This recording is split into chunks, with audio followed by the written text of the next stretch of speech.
दिल्ली विधानसभा चुनाव पर जो 11 एग्जिट पोल के नतीजे आए हैं उनमें से मिडराइज का एग्जिट सबसे बड़ा दिखाई दे रहा है। उसमें कई सारे सवालों को शामिल किया गया है। मिडराइज एग्जिट पोल के मुताबिक दिल्ली में बीजेपी की सरकार बनने जा रही है। पहली बड़ी खबर यह है, मिडराइज के मुताबिक दिल्ली में बीजेपी को 35 से 40 सीटें मिलने का अनुमान दिखाया गया है। ये देखें, एक बार मैं यही एलईडी स्क्रीन पर ही चली जाती हूँ। सर, अगर आप भी आना चाहें हमारे साथ यहीं पर आ जाएं।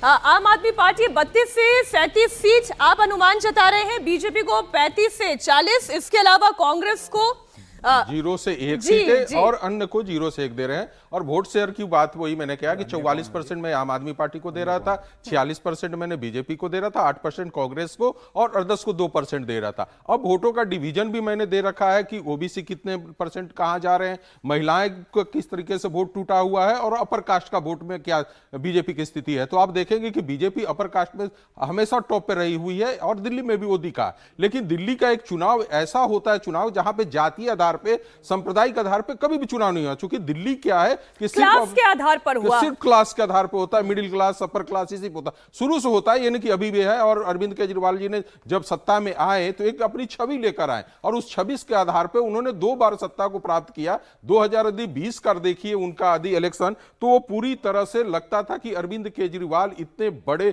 और ईमानदार छवि को लेकर आए हैं। और भारतीय जनता पार्टी ने 2025 का जब चुनाव आया तो इस पे सबसे ज्यादा जो उन्होंने आक्रमण किया उनके छवि को लेकर किया। और आपको बता दें कि शराब घोटाले से लेकर सारे चीजों पे तो डिस्कशन होता रहता है, लेकिन अरविंद केजरीवाल और उनके कार्यकर्ता फील्ड में सबसे ज्यादा कहां फंसते थे, जब आम जनता उनसे पूछती थी कि शीश महल कैसा है, झूमर वहां कैसे होते थे, सावर कैसे हैं, पलंग कैसे थे, तो कार्यकर्ता बड़ा असहज महसूस करता था। इन सारे मुद्दों का असर पड़ा। देखिए, बेरोजगारी का मुद्दा, मुफ्त बिजली पानी का मुद्दा, इनकम टैक्स में राहत का मुद्दा और प्रदूषण का मुद्दा, तो ये वो तमाम मुद्दे हैं जिन्हें कंसिडर जनता ने किया है। उसका भी आपने परसेंटेज शेयर किया, सारा कर दिया हूं मैंने। तो इस आधार पर आप देखेंगे कि जब आता भ्रष्टाचार 19% लोगों का, ये वो वोटर है 19% जो भारतीय जनता पार्टी के वोटर नहीं पूछ रहे हैं, ये आम आदमी पार्टी के कार्यकर्ता हैं जो भ्रष्टाचार के बारे में बात कर रहे हैं कि इस बार मेरा जो वोट है। एक बार रोक ले, एक बार इसको रोक ले, क्योंकि यहां पर वोट शेयर दिखाई दे रहा है।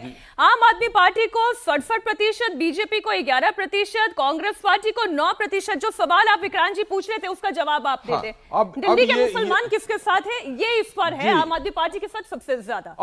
अब दूसरी बात बता दे रहे हैं, ये बीजेपी के साथ मुसलमान जो 11% दे रहा है, मेरे डेटा में आ रहा है, लेकिन मैं इसको नहीं मानता हूं।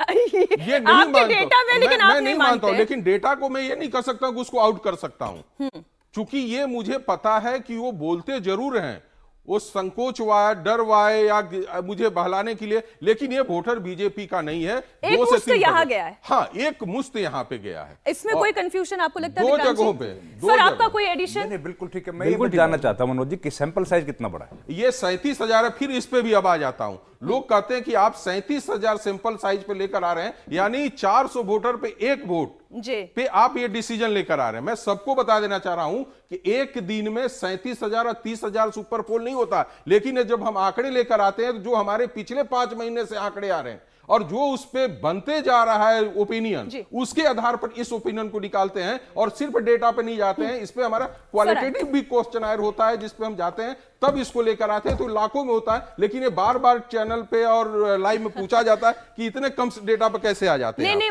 मुझसे तो लगातार ये पूछा ही जा रहा है कि आप ये किस आधार पर कह रहे हैं। देखिए, हम ये फिर कहते हैं बार बार कि हम नतीजे नहीं बता रहे हैं, हम एक अनुमान बता रहे हैं और इस अनुमान के आधार पर नतीजे आ सकते हैं, ऐसा हम कह रहे हैं। जनादेश तो 8 तारीख को क्या है वही आपको पता चलेगा।